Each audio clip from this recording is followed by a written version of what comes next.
제3분과 주제 토론입니다. 수험생 여러분들이 좀 부담스러워하는 그와 같은 내용이 되겠습니다. 연습하기도 또 좀 만만치는 않은데 주제 토론을 반드시 여러 명 모아가지고서 꼭 연습해야 될 필요는 없습니다. 개인적으로 자기가 상대방 답변을 가상해 놓고 자기의 토론 부분 것을 스스로 연습해가는 그와 같은 노력도 필요합니다. 자, 내용은 특정 주제에 대한 팀별로 찬성과 반대로 일단은 팀을 나눕니다. 물론 자기 견해가 찬성이고 반대여가지고 자기가 원하는 그와 같은 견해를 가지고 견지해서 이렇게 나아갈 수 있는가 하면 인원 균형이 안 맞을 때는 특정 견해 즉 찬성 쪽에 또는 반대 쪽에 배정이 될 수가 있습니다. 그러면은 자기 의사랑 관계없이 그 찬성 쪽 견해를 또는 반대 쪽 견해를 가지고서 여러분이 집단 토론, 주제 토론에 임해야 되겠습니다. 즉 팀 기준의 논리를 가지고 이 논리를 옹호하거나 의견을 개진해 가서 결국은 자기의 의사를 관철시키는 이와 같은 심층 토론의 과정이 되겠습니다.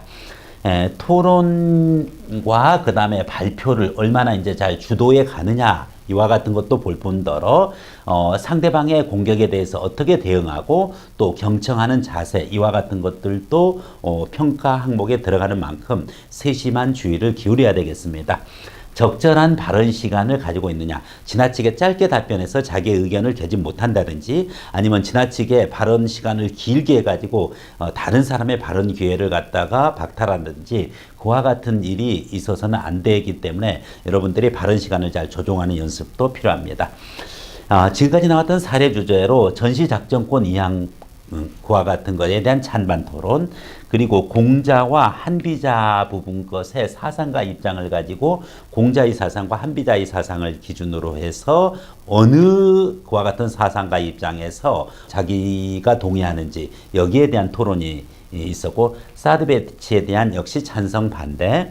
그 다음에 이제 제주 강정기지에 대한 문제가 예전에 이제 출제된 부분이 있는데, 역시 어떤 특정한 해군 관련되는 사항이 나올 수 있다는 점에 여러분들이 유념해 주고요. 그 다음에 여성 직업 군인의 증가에 대한 견해라든지 군대가 존재하는 여러 가지 이유 중에서 어떤 이유인지, 꼭 이와 같은 군대에 관련되는 것만 출제되는 것은 아닙니다. 인터넷 실명제라든지 그리고 일반 시사에 대한 주제 토론도 가능하다는 거 유의해 주고요.